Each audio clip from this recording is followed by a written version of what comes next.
allocations are in the National Treasury. And let me just give one example.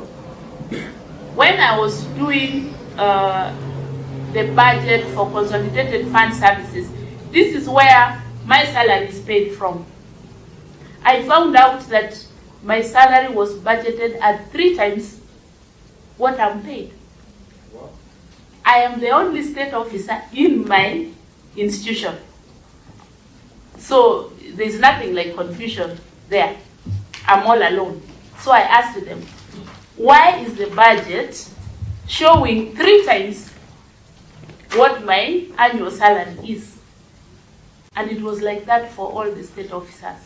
What was the answer, madam? Chairman, I have not received the answer to date. Integrity. Integrity. They have not answered me why they budgeted 3 times what I'm supposed to be earning. So now, if that is only my salary, what I'm saying, we don't know what else is dodgy in there. And then when it comes to the supplementary, these amounts are then reallocated to other areas. So, honorable members, I'm asking you to talk to the Treasury in a very matter-of-fact manner to look at the way they are handling the budgeting. I think the problem is there. There's a big problem. Yes. Thank you very much once again, co-chairs. It's quite a mouthful, but I'll run through them as fast as I can. And I'm going to start with how the high taxation has contributed to capital flight. This was raised by one of the chairs.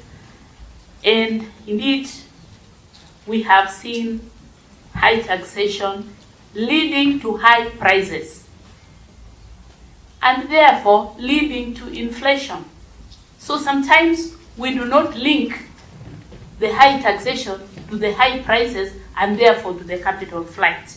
And I want to give just one example which will show us the direction in which we are moving.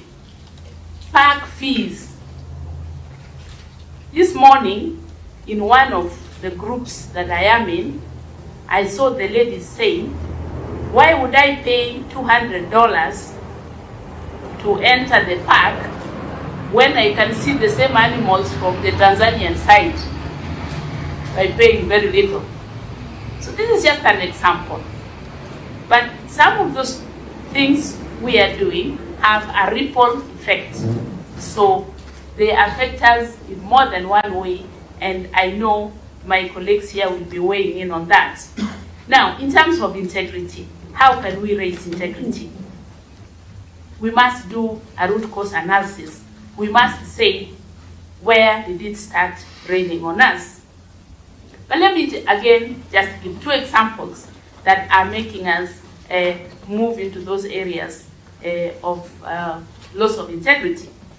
One is insecurity. What do I mean by insecurity? If employees, for instance, are not sure whether they'll be employed tomorrow, what do they do?